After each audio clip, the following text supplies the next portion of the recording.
Hi people, how are you doing? Hope you're doing well. My topic for today is Aimee Semple McPherson.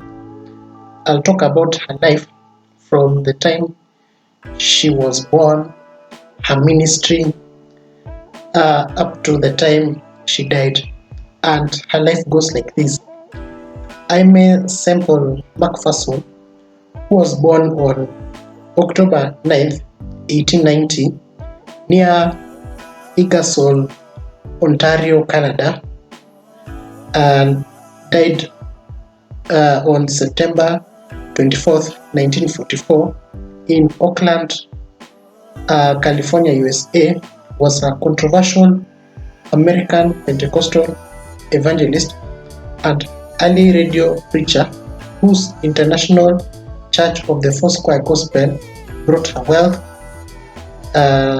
notoriety, and a following member in the tens of thousands. So she was a very well-known evangelist, American Pentecostal evangelist, and radio preacher during that time.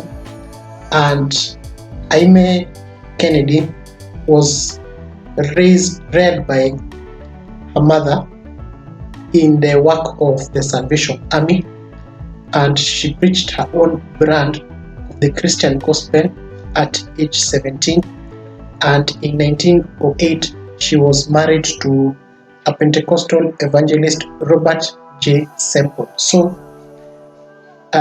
she was reared by her mother in the work of the Salvation Army, and she met that guy, Robert J. Semple, in the year 1908, and under her husband's influence, she converted to that belief, and she did missionary work with him in China. So she went to missionary. She became a missionary, and she helped him to do missions in China.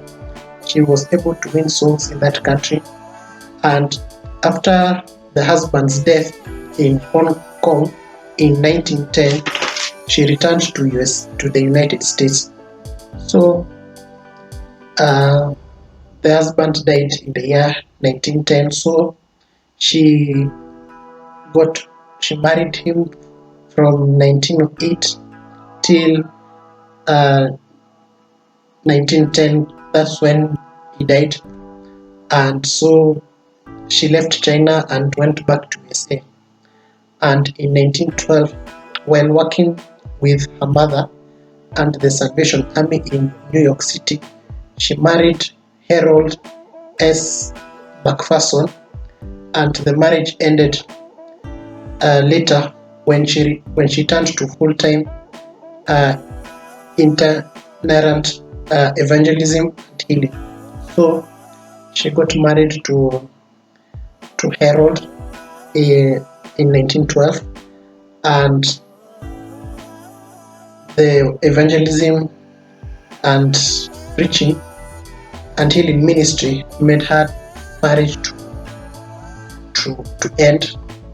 And so Aimee McPherson's first official sermon occurred at Mount Forest, Ontario in 1950, and from the beginning she worked in spiritual healing and encouraged speaking in tongues and other common attributes of fundamentalist and Pentecostal Christianity. So she was involved in the healing ministry, and she was able to speak in tongues, and she healed many people of various diseases during her ministry.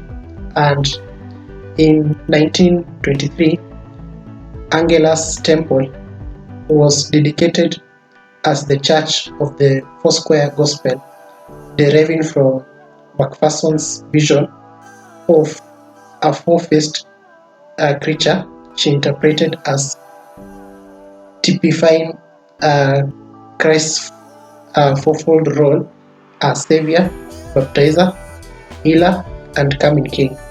So she dedicated Angela's temple, and she used it as a means of sharing the gospel. And in 1927 she incorporated the International Church of the Foursquare Gospel, and she preached every night at the temple, and Sunday services were attended by thousands of worshippers who sat spellbound throughout extravaganzas included patriotic and quasi-religious music played by a 50-piece band, prayers and singing climaxed by a dramatic sermon. So she preached every night at the temple, and many people would attend Sunday services, and there was religious music played during the services, and after that there would be prayers taking place. People would sing praise and worship. After that there would be, as she would deliver the sermon, and she based much of the appeal of her movement on faith, healing, adult baptism by immersion, and a penetrating aura of optimism and spectacle. So she believed in baptism by immersion. She was a faith healer. That means that she had faith that God had the power to deliver people from sicknesses. So she was involved so much also in so much activities. And during the 1930s, she was dodged by numerous lawsuits. At one time, 45 assorted legal actions were pending, and the disagreements with her family. So she faced so much lawsuits during her ministry in the 1930s, and she faced so much trials in her life. And by 1944, McPherson's Foursquare Gospel movement grew to include some 400 branches in USA and Canada, and nearly 200 missions abroad, with 22,000 members. So her movement grew so much, and it had like 400 branches in the US and Canada, and also abroad. So her movement became so popular during that time, and more people were eager to join her movement.